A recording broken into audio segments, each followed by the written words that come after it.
कहानी चार भाइयों की सीख। एक शांत सा गांव था। मिट्टी की खुशबू, कच्चे घर, खेतों में लहराती फसलें। उसी गांव में एक बूढ़ा किसान अपने चार बेटों के साथ रहता था। बेटों में मेहनत की कमी नहीं थी, पर उनमें एक बड़ी कमी थी। वे हर छोटी छोटी बात पर आपस में झगड़ पड़ते थे। कभी पानी कौन लाएगा, कभी खेत में किसका ज्यादा काम हुआ, कभी गाय किसने बांधी। बस बात चाहे कितनी भी छोटी हो, झगड़ा बड़ा बन जाता था। बूढ़ा पिता रोज देखता और मन ही मन दुखी होता। मेरे बाद इनका क्या होगा? अगर ये ऐसे ही लड़ते रहे तो बर्बाद हो जाएंगे। दिन बीतते गए। बूढ़ा किसान बीमारी से कमजोर होता गया। उसे एहसास हो गया कि उसकी उम्र अब ज्यादा नहीं बची। एक दिन उसने चारों बेटों को अपने पास बुलाया। वह धीमी आवाज में बोला, बेटों, मेरे जाने के बाद मेरी एक बात कभी मत भूलना।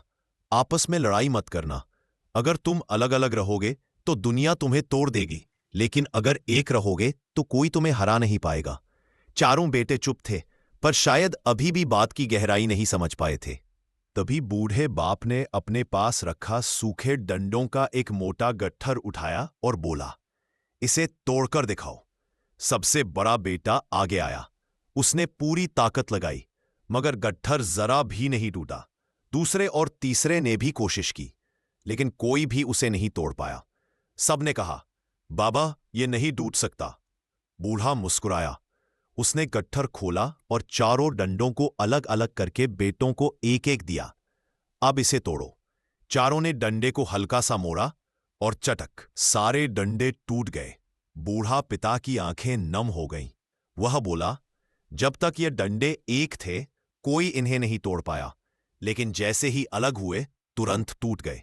मेरे बेटों, यही तुम्हारी कहानी है। अलग अलग रहोगे तो जिंदगी तुमको तोड़ देगी। एकता में ही असली शक्ति है।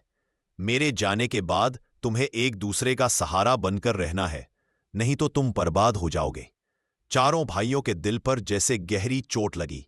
वे रो पड़े और बोले, बाबा, अब हम कभी आपस में नहीं लड़ेंगे। हम आपकी सीख को कभी नहीं भूलेंगे।